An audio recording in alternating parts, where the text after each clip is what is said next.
Conventional wisdom says Republicans are better than Democrats for the stock market. Always question conventional wisdom. Take a look at this. This is the Wilshire 5000. It's the broadest gauge of the stock market. We're taking a look with President Reagan first, the hero of American conservatives. The stock market rose by 54% during his first term, and it went up by even more in his second term. The same thing happened under President George H.W. Bush. But take a look at President Clinton, a hero to the modern Democrat. During his first 4 years in office, the Wilshire 5000 nearly doubled. Growth was a bit slower during his second term, just a mere 74%. Then we come to the most recent President Bush, America's first and only Harvard MBA president.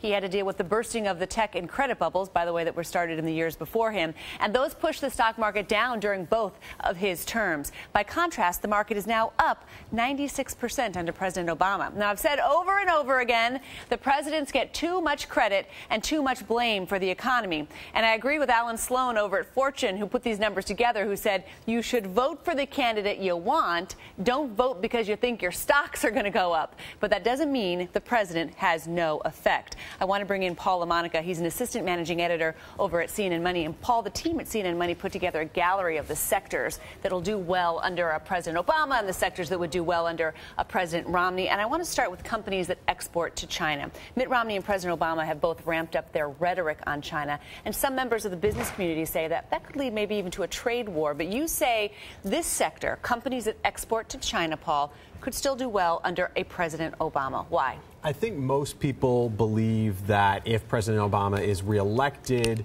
there will be a little bit more of a cooperative tone with China. I mean, he has obviously talked tough and taken actions against China because of concerns about trade.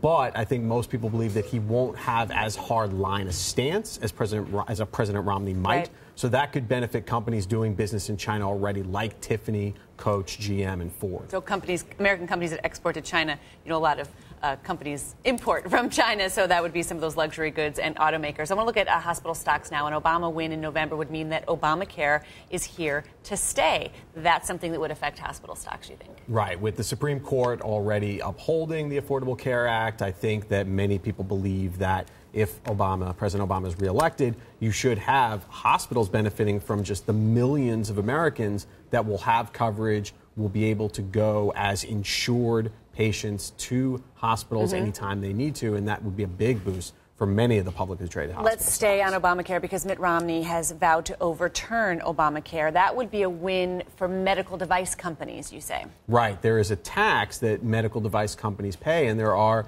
some firms like Medtronic and St. Jude that are concerned about this and definitely are worried that this will impact their profitability going forward. So people definitely feel that if Mitt Romney wins, there's a greater chance that some, if not all, of the Affordable Care Act could be overturned, and that could be a plus for the medical device companies. We know that a Romney administration would likely mean a less aggressive regulatory environment. That could help financial stocks.